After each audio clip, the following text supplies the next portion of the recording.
चलिए, तो जैसा कि हम लोग देखते हैं कि कर्ण पूरण या कर्ण तेल पूरण, तो बताया गया है कि जितने भी मतलब कि वातज कर्ण रोग हैं, वो सभी के सभी नहीं होंगे अगर आप कान में तेल डालते रहते हैं। जैसे कि आप लोगों ने देखा होगा कि जब बच्चा पैदा होता है, पैदा होने के बाद जब माँ उसकी मसाज करती है, तो उस दौरान देखा होगा कि कान में तेल डाला जाता है ना? तो ये हमें करते ही रहना है, ठीक है? तेल को पहले संस्कार करो, फिर उसके बाद उसको कान में डाल दिया जाता है, ठीक है? तो इसी प्रकार से अगर आप डेली तेल का यूज़ करते हो, तो कान में क्या मतलब कि कोई भी वातज व्याधि नहीं होगी। देखो कान में जब भी तेल डाला जाता है, तो कुछ लोग क्या करते हैं कि कान में तेल डला ही रहने देते हैं, ऐसा नहीं होना चाहिए। उसको अच्छे से साफ कर लेना चाहिए, कान में फिर तेल रहना नहीं चाहिए, कान में से तेल निकाल देना चाहिए, ठीक है? ताकि उसमें धूल-मिट्टी कण नहीं लगे, नहीं तो फिर क्या होगा कि बाद में उसमें बहुत ज़्यादा मल भर जाता है, ठीक है? इसी प्रकार से देखें कि मन्यहनु संग्रह उच्च सुश्रुति, अर्थात जो लोग ऊंचा सुनते हैं तो वो ऊंचा नहीं सुनेंगे, और जो मन्यहनु संग्रह है यानी कि जो मन्या प्रदेश गर्दन वाला और हनु यानी कि ठोड़ी वाला जो प्रदेश है, ये कभी भी लॉक नहीं होएगा। अगर आप प्रॉपर तरीके से तेल पूर्ण करते हो, प्लस वादिर, वादिर मतलब होता है बहरापन, ठीक है? तो इस तरीके से रोग आपको कभी नहीं हो सकते अगर आप प्रॉपर तरीके से कर्ण तेल पूर्ण करते हो तो। तो ये आपको कुछ बीमारियां याद रखनी है आपको। फिर देखते हैं कि तेल अभ्यंग। भाई ये तेल अभ्यंग से हमें क्या लाभ होगा? तो याद रखें कि जितनी भी शरीर में वात नाश मतलब कि वातज व्याधियां हैं या जो वात बढ़ा हुआ है उसका नाश होगा, तथा सत्व शरीर को व्यायाम क्लेश सहन करने में सक्षम बनाता है। अर्थात आप कह सकते हो कि जब कभी भी कोई व्यायाम करता है तो आप लोगों ने देखा होगा सबसे पहले बॉडी की मसाज कर लेता है वो ऑयल से, है ना? तो वो क्या है कि अच्छे से फिर वो व्यायाम कर लेता है, उसको सह लेता है। नहीं तो अगर आप बॉडी की मसाज नहीं करें और सीधे ही मेरे ख्याल से एक्सरसाइज करें, या जो देखे होंगे आप लोगों ने जिम ज्वाइन कर लेते हैं, है ना? तो उससे क्या है वो कलेश को सह नहीं सकता है। यहाँ अगर आप ऑयल के द्वारा मसाज करते हो, मसाज करने के बाद आप व्यायाम करते हो, तो आप उस कलेश को सह सकते हो। कलेश क्या होता है? जो आपको लग रहा है कि भाई एक छोटा-सा डंबल उठाने में आपको बड़ा ही कष्ट हो रहा है ना? जब आप मसाज-वसाज कर लोगे ना तो वो डंबल आप काफ़ी बार उठा लोगे, है ना? तो ये चीज़ें याद रखेंगे। फिर कहा गया है कि पाद अभ्यंग के गुण इज़ वेरी वेरी इम्पोर्टेंट। ये यूजी और पीजी दोनों के ही अनुसार बहुत ज़्यादा इम्पोर्टेंट है, आप सभी को याद रखना है। पाद अभ्यंग का मतलब होता है कि पैरों का आपको अभ्यंग करना है। तो कहा गया है कि देखो, अगर आप डेली पैर पाद अभ्यंग करते हैं तो उससे ग्रंथि यानी sciatica, स्रा स्नायु संकोच, वेरिकोज वेन आदि रोग होने की संभावना नहीं होती है। इस चीज को सभी लोग याद रखेंगे कि आपको ग्रंथि यानी sciatica तथा स्रा स्नायु संकोच यानी वेरिकोज वेन आपको नहीं हो सकता। इनके अलावा और भी बीमारियां वो भी नहीं हो सकती। अब कहा जाता है कि इससे और भी लाभ बताइए, जो स्पेशल पीजी में पूछे जाते हैं, तो आप सभी को याद रखना। जैसे कहा गया है कि पाद अभ्यंग, तो चरक और बागवट कहते हैं कि इससे भाई दृष्टि प्रसादम होता है, अर्थात आपकी आंखों की रोशनी काफी कुछ हद तक तेज हो जाती है। वहीं सुश्रुत कहते हैं कि देखो, मैं कहता हूं कि पाद अभ्यंग से ओनली ऑन चक्षुष्य रहेगा, यानी कि केवल वर्णों का हेर फेर है, मतलब दोनों का एक ही है। ध्यान रखेंगे, चक्षुष्य और दृष्टि प्रसादन एक ही हिंदी में मतलब है, लेकिन संस्कृत में दोनों ही शब्द अलग अलग हैं। सुश्रुत ने क्या कहा है? चक्षुष्य कहा है, जबकि चरक और बागवट दृष्टि प्रसादन कह के चले गए पाद अभ्यंग से। फिर कहा गया कि पादत्र धारण से क्या होगा भाई? तो आपको याद रखना है, पादत्र धारण क्या होता है कि चप्पलों का धारण करना, ठीक है? पादत्र धारण क्या होता है? चप्पल, स्लीपर को धारण करना। उससे क्या होगा? तो बोला कि इससे भी भाई चक्षुष्य होता है। आप सभी को पता है कि आपके पैर के तलवे में काफी कुछ मर्म स्थित होते हैं। अगर उनमें किसी में भी कोई कांटा चुभ जाए, कोई कंकड़ चुभ जाए, तो आपकी आंखों की रोशनी पे इफेक्ट पड़ता है। तो इसलिए चरक ने कहा है कि कहीं न कहीं अगर आप बिना चप्पलों के चलते हो तो आपकी आंखें भी कमजोर होने लगेंगी धीरे धीरे। तो आपको क्या करना है, यहाँ पर पादत्र धारण को करना है, ठीक है। फिर उसी प्रकार से सुश्रुत आके कहते हैं कि छत्र धारण से क्या होगा, यानी छाता धारण करने से क्या होगा। तो ध्यान रखें कि छाता धारण से भी चक्षुष्य होता है, यानी कि आंखों की रोशनी बढ़ती है ना। अर्थात देखेंगे कि जब धूप लगती है, आप लोगों ने देखा होगा, आप छाता नहीं लगाए तो आपकी आंखों की रोशनी कैसे हो जाएगी, कम हो जाएगी, है ना। आपकी आंखें धीरे धीरे बंद होने लगेंगी, आप अच्छे से क्लियर तरीके से नहीं देख सकते, क्योंकि आपके सामने सूरज की रोशनी चुभ रही है ना। अगर आप छाता लगाए रखोगे तो आपकी आंखों की रोशनी प्रॉपर तरीके से बढ़िया रहेगी, आप अच्छे से देख सकते हो। तो इन चीजों को ध्यान रखना है, ठीक है। चक्षुष चक्षुष चक्षुष यही आंसर है, लेकिन सभी में क्वेश्चन चेंज कर दिया जाएगा।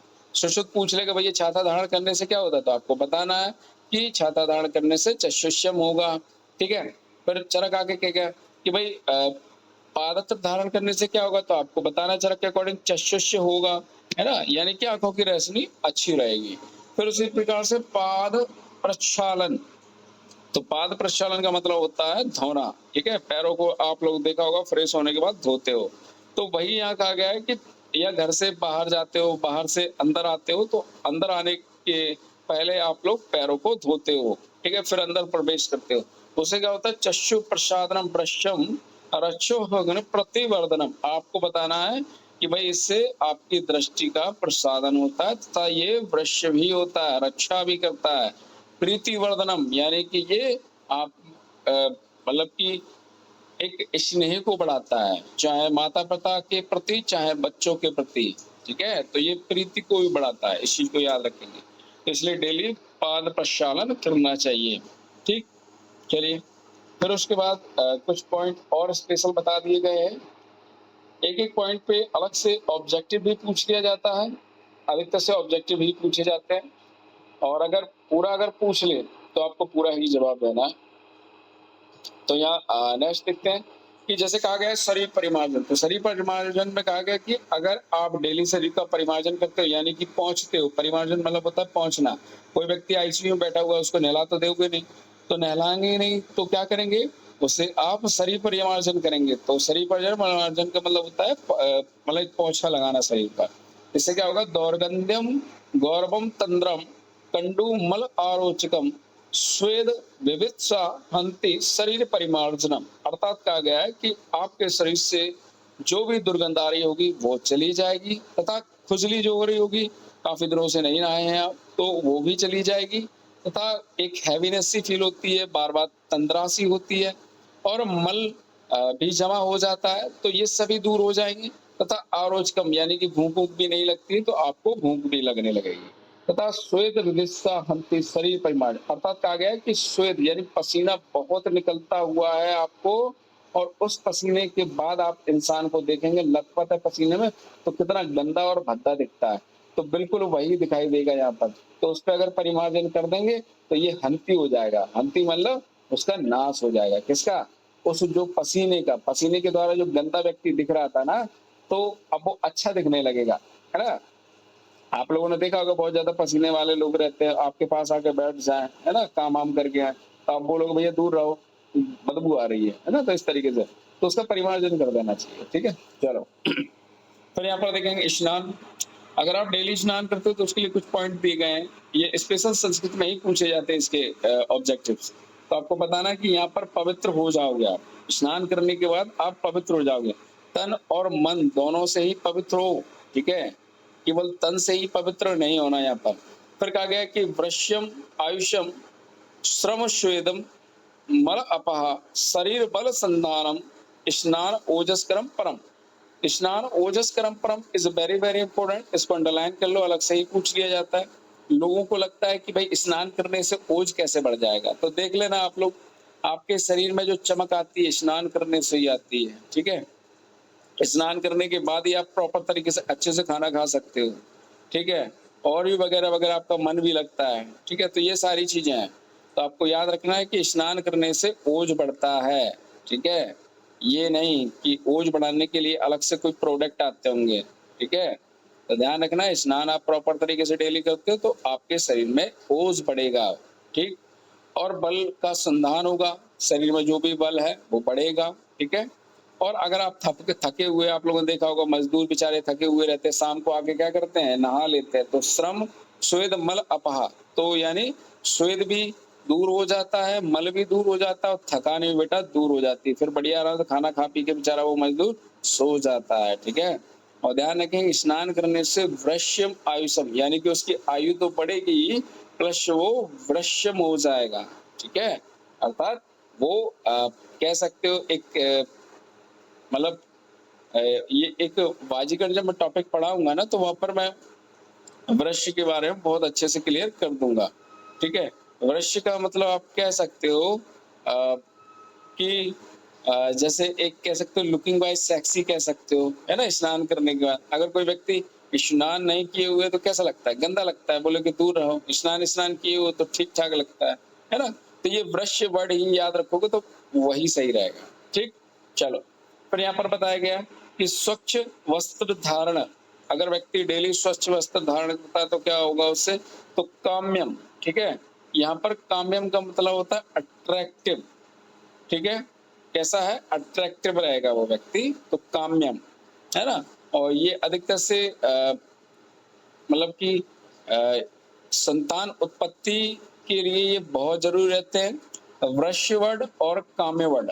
तो आपको ये याद रखना है। जैसे आप लोगों ने पढ़ा होगा कि काम सूत्र, है ना। तो उसी तरीके से यहाँ पर ये काम वर्ड लिया गया है। अगर आप स्वच्छ वस्त्र धारण करते हो तो आप एक काम्य व्यक्ति हो, ठीक है।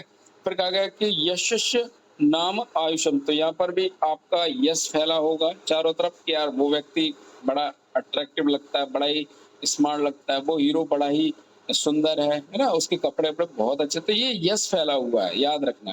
अलक्ष्मी हग्न प्रहर्षणम, अर्थात बता सकते हो कि अगर वो अच्छे स्वच्छ वस्त्रों को धारण करता है तो उससे क्या होगा, उसकी दरिद्रता छुप जाएगी, ठीक है। अगर गरीब व्यक्ति भी है, धोके कपड़े पहनता है और बड़े अच्छे पहनता है कपड़े, तो उसको आप पहचान ही नहीं पाओगे कि ये गरीब है कि अमीर है ना। तो अलक्ष्मी अग्न, यानी कि लक्ष्मी मतलब होता है पैसे, ठीक है। तो यहाँ पर क्या कहेंगे कि उसकी गरीबता दूर होगी।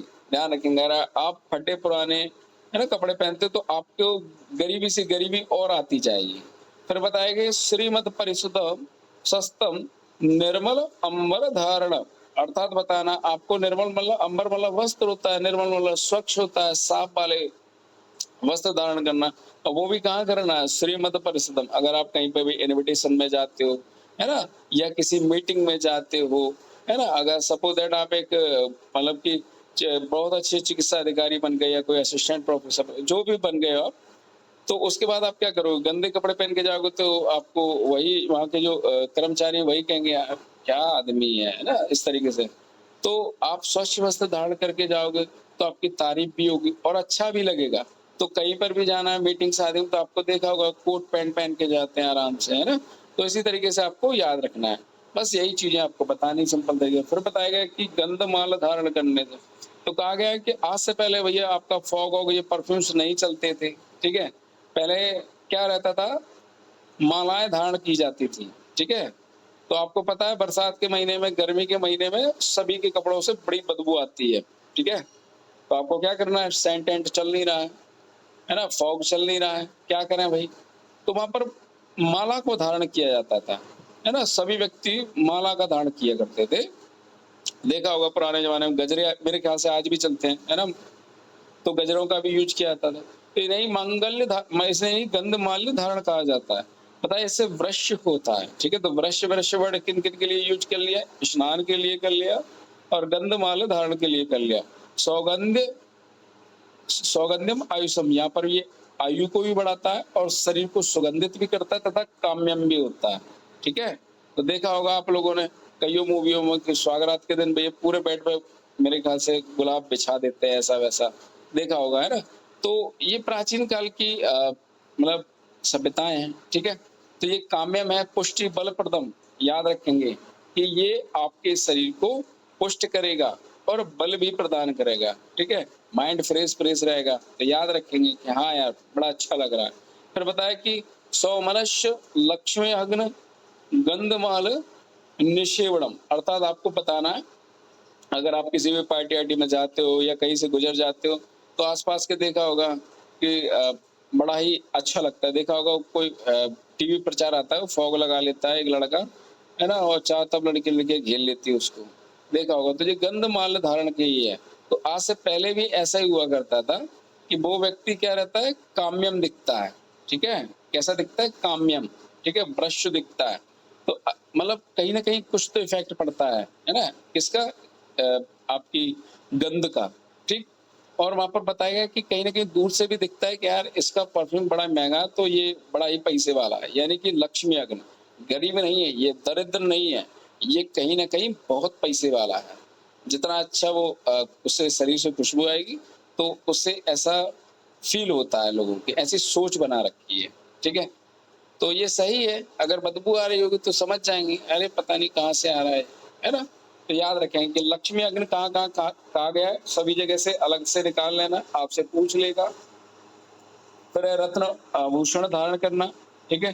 तो यहाँ पर बप्पी लहरी को देख लेना, बिल्कुल वही कहा गया है ना? जितनी भी माताएँ-बहनें हैं वो अधिकतर से रत्न का धारण करती हैं, ठीक है? और मेल भी धारण करते हैं, ऐसी बात नहीं है। तो ये बताया कि धन्यम, मंगलम आयुषम अ, श्रीमद व्यसन सूदन हर्षणम काम्य ओजस्य रत्न भरण धारण। आपको बताना है कि भाई व्यक्ति काम्यम दिखता है, ठीक है? कैसा दिखेगा? काम्यम। तो जहाँ-जहाँ भाई काम्य वर्ड दिया गया है वहाँ से काम्य अलग से लिख लेना ताकि आपको आसानी से याद हो जाए। स्वच्छ वस्त्र धारण करेगा तब काम्य दिखेगा, बड़ा ही अट्रैक्टिव सेक्सी दिखेगा, ठीक है? और मंगल्य यानी कि गंधमाला को धारण करेगा तब काम्यम दिखेगा और आभूषणों को धारण करेगा तब काम्यम दिखेगा, ठीक है? तो देखा होगा अधिकतर से जो लोग मतलब इसको रत्नों को धारण करते देखा होगा अधिकतर से जो मतलब श्रृंगार कर लेते हैं ना, तो उसके बाद दिखता है कि हाँ, मतलब पहले से अच्छे लग रहे हो, है ना? इस तरीके से देखा होगा आप लोगों ने। तो ओज को भी बढ़ाता है, देखो स्नान भी ओज को बढ़ा रहता है, यहाँ पर रत्न भी ओज को बढ़ा रहे हैं। और याद रखेंगे कि मतलब कोई भी अगर जैसे दुर्घटना होने वाली होती है तो उससे पहले आपका ये रत्न संकेत आपको दे जाता है, चाहे हीरा, पन्ना और पोखरा जो भी आपकी राशि के अकॉर्डिंग आपने रत्न धारण किया हुआ है, तो वो जवाब दे जाते हैं, ठीक है? तो ये आपको बताना है। श्री मद विशद शूदन इज़ वेरी वेरी इंपॉर्टेंट। इसी नाम से ही ये पूछा जाता है, तो आपको बताना है, ठीक है? अर्थात कह सकते हो जैसे कोई साँप-वाँप काटने वाला है ना? या जो भी है, तो इस रत्न के धारण करने से कहीं न कहीं उसका असर थोड़ा फीका पड़ जाएगा, है ना? एक तरीके से मेडिसिन की तरह ये काम करता है। फिर बताना है कि मल मार्ग की शुद्धि, तो बताया गया है कि आप प्रॉपर तरीके से डेली मल मार्ग करके आप रहते हो सुबह-सुबह, तो आपका मेद रहेंगे यानी माइंड फ्रेश रहेगा और आप अच्छे से जो भी पढ़ना चाहते हो वो याद रखोगे। आप लोगों ने प्रैक्टिकली देखा है जिस दिन आप फ्रेश नहीं होते और फिर उससे उसी दिन आपसे कह दिया जाए आपका टेस्ट है पढ़ो भैया, तो पढ़ने में रत्ती भर मन नहीं लगता है। पहले यही लगा रहता है भैया पहले पेट साफ हो जाए फिर उसके बाद हम पढ़ेंगे, है ना? तो ये चीज़ याद रखेंगे। तो मेध्यम इज़ वेरी वेरी इंपॉर्टेंट। पवित्रम आयुषम, तो देखो बेटा पवित्र यहाँ पर मल मार्ग शुद्धि के लिए भी वर्ड यूज़ किया गया है और यहाँ नहाने के लिए भी कहा गया है। तो आपको याद रखना है कि मल मार्ग शुद्धि होगा तब भी हम पवित्र हो जाएंगे, स्नान करेंगे तब भी हम पवित्र हो जाएंगे। आयुष्यम वर्ड याद रखें यानी आयु को बढ़ाता है। फिर बताया गया है कि अलक्ष्मी कलिनाशनम, अर्थात यहाँ पर दरिद्रता को भी दूर करता है ये, ठीक है? फिर बताया है कि पाद्यो मल मार्गाणाम शौचधान भिक्षुरस्य, अर्थात बताया गया है कि जैसे जो मतलब कि हमेशा मलमार्ग शुद्धि के बाद आपको पैरों में जो मल लगा हुआ रहता है या पैर में लगा हुआ वो चाहे नहीं हो, आप अपने पैरों पे 2 डिब्बे तो डाल ही लेते हो पानी के, उन्हें साफ कर लेते हो, ठीक है? तो हमेशा शौच के बाद आपको पैरों को धोना चाहिए, ध्यान रखेंगे। फिर बताया गया है कि क्षौर कर्म, बेटा क्षौर कर्म क्या होता है? दाढ़ी मूंछों को बनाना, बाल कटवा लेना, तो ये होता है क्षौर कर्म। तो इससे क्या होता है? पुष्टि कम होता है ना? आप लोगों ने देखा जिसको बहुत ज़्यादा दाढ़ी बड़ी रहती है तो कैसा लगता है? ऐसा लगता है कि मतलब एक आँखों के नीचे डार्क सर्कल दिखने लगते हैं, ऐसा लगता है बड़ा ही कमज़ोर है। और जैसे ही बढ़िया वो चिकना-चपाट होके आ जाता है तो कैसा लगता है यार बड़ा स्मार्ट है, एकदम पुष्टि-पुष्टि दिखता है, उसके गाल फूले-फूले दिखते हैं, है ना? तो आपको याद रखना कि पौष्टिकम अवश्यम आयुषम रुचि रूप विराजनम, बड़ा ही स्मार्ट दिखेगा वो बंदा, ठीक है। रूप विराजनम मतलब सुंदर दिखेगा वो, ठीक है। और सूची भी दिखेगा मतलब स्वच्छ दिखेगा। केश श्रमसु नख आदिना कल्पनम सम प्रधानम, आपको याद रखना है कि ये जितने भी हैं, जैसे आपके समश्रु हैं, है ना, ये रोम है, और मतलब नाखून है, केस है, बाल है, तो इन्हें समय समय पर कटवा लेना चाहिए। बहुत ज्यादा बड़े नहीं होना चाहिए, नहीं बड़े हो जाएंगे तो क्या होगा, आप राक्षस जैसे दिखोगे। कैसे दिखोगे, राक्षस जैसे। तो इस चीज को भी याद रखना। फिर यहाँ पर बताया गया है, देखो वृक्ष कहाँ कहाँ दिया गया है आपको बताना है, ठीक है। तो देखा होगा अधिकतर से जो शादी आदि होती है तो उसमें कोई ऐसा मैंने तो नहीं देखा भाई कि बिल्कुल बहुत बड़ी बड़ी दाढ़ी रखे और चला गया हो कि चलो भाई 7 फेर लेके आ जाना मुझे, है ना। ऐसा नहीं होता है। बढ़िया दाढ़ी आड़ी बना बनू के मस्त तरीके से सेट ही करा लेता है, छोटी छोटी करा लेता है ना। तो उसके बाद वो शादी आदि करता है। तो ये चीजें याद रखना है कि वो वृक्ष होगा, ठीक है, क्या वृक्ष होगा। फिर बताएं कि पादत्र धारण, यहाँ पर भैया उसको स्लीपर यानी चप्पल धारण करा देना। तो चक्षुष्य स्पर्शन स्पर्शन हितम पाद्यो वेशन अपहम वल्यम पराक्रम सुखम वृश्यम पादत्र दान। तो यहाँ पर ये शोले मूवी में देखा होगा आप सभी ने कि वो मेरे ख्याल से ठाकुर था, गब्बर को मारता है और नुकीले वाले जूतों से, है ना, पता नहीं कोई कीली लगी रहती है। तो आप लोग ऐसा मत करना कि आप अपने जूते में चाकू वाकू लगा के चले आए, है ना। लेकिन प्राचीन काल में ऐसा रहता था कि उनके जूते थोड़े अच्छे रहते थे, है ना। हम लोगों के तो बहुत ज्यादा सॉफ्ट हो गए कि उसमें कांटा भी अगर चुभ जाए ना तो जूते ही खराब हो जाएगा। वो आज से पहले के जूते ऐसे थे कि कांटे को ही मोड़ देते थे, ठीक है ना, कांटे तोड़ देते थे। आजकल तो कांटे ही घुस जाता, पता ही नहीं पड़ता है, ठीक है। तो ध्यान रखेंगे कि पराक्रम होने चाहिए, है ना। जो चप्पल जो जूते होते हैं वो पराक्रम, अगर कोई सांप आप भी आ जाए तो तुरंत उसका वही मुंह दुचल दिया, ठीक है। तो ध्यान रखेंगे इन चीजों को। और ये क्या है, आपको बलवान बनाते हैं, ठीक है। तो देखा होगा ठाकुर कितना बलवान हो गया था, हाथ नहीं थे तो क्या हुआ, उसके पास जूते तो थे, तो भाई वो उससे बड़ा ही शक्तिशाली हो गया था। सोचो, ठाकुर को मारने के लिए तैयार हो गया वो, ठीक है। तो फिर यहाँ देखेंगे कि स्पर्श न हितम, अर्थात आप अगर देखा होगा कि आप डेली चप्पल पहन के खेत पे जाते हो या कहीं पे भी जाते हो, है ना, जमीन पे भी चलते हो, तो आपको पता है कि उससे आपकी स्पर्शन करने की जो क्षमता है वो बहुत ज्यादा बढ़ जाती है, क्योंकि आप डेली चप्पल पहने हो। एक दिन आपने चप्पल नहीं पहनी और गलती से कॉकरोच नीचे से पैर के चला जा रहा है, आपका पैर टच हो गया, तो उससे क्या फील होगा, यार ये कुछ अजीब सा टच हुआ मुझे, आज से पहले तो कभी टच ही नहीं हुआ था ना, है क्या ये चीज। आप डेफिनेटली देखोगे तो आपको दिखाई दे जाएगा ये कॉकरोच है, ठीक है। इसलिए चप्पलों जूतों को पहना जाता है। और ध्यान रखेंगे कि ये आपकी आंखों की रोशनी को भी बढ़ाता है, ठीक है। तो इन चीजों को आपको अच्छे से याद रखना है, ठीक है। चलो पर देखते हैं कि छत्र धारण। तो छत्र धारण भी भाई बहुत ही अच्छी बात है कि अगर आप छाता धारण करते हो, तो आज से पहले ही जमाने में क्या रहता था, छाता लोग लेके निकल जाते थे। आप लोगों ने दादा को देखा होगा अपने, वो छाता लेके पहले निकल ही जाते थे। धूप से भी बचाता है, बारिश से भी बचाता है, गुंडों से भी बचाता है, जानवरों से बचाता है। लो भैया इतने सारे इसके फायदे हैं। देखो वही आपको लिखना है यहाँ कि इते प्रसरम वल्यम गुप्त गुप्त आवरण संक्रम, यानी कि आपके जितने भी सॉफ्ट ऑर्गन है, ठीक है, उनको एक आवरण प्रदान करता है। जैसे कि आपकी आंखें हैं, पता पड़े आप जा रहे हो और सामने से कोई ऐसी नुकीली सी चीज आ रही है और जो आपकी आंखों को फोड़ना चाह रही है, छोटी सी कीली उड़ती हुई आ रही है, तो भाई छाता लगाए रहोगे तो आपकी आंखें बच जाएंगी, ठीक है, ध्यान रखेंगे। तो इनको आवरण प्रदान कर रहा है, तुम्हारी पूरी बॉडी को भैया आवरण प्रदान कर रहा है। चाहो तो अपना छाता बहुत अच्छे लोहे वोहे का बढ़िया धातु का बनवा लो, तो देखो गोली वोली सबसे बच जाओगे तुम, है ना। तो ध्यान रखना कि धर्म अनिल रजो अम्बुहग्न छत्र धारण, तो याद रखेंगे पानी से बचाएगा बेटा। ये अम्बु मतलब पानी से बचाएगा, धर्म मतलब होता है पसीना, ठीक है। आप छाता लगाए रहोगे ना तो आपको धूप वूप कम लगेगी, तो पसीना सीना से ही बचाएगा, ठीक है। और जो भी रजो यानी कि धूल जो उड़ती है, धूल धक्कड़, इन सब से बचाएगा, है ना। अनिल मतलब होता है, यहाँ पर याद रखेंगे, और भी जो वायु होती है, ठंडी ठंडी हवाएं होती हैं, उनसे भी बचाएगा ये।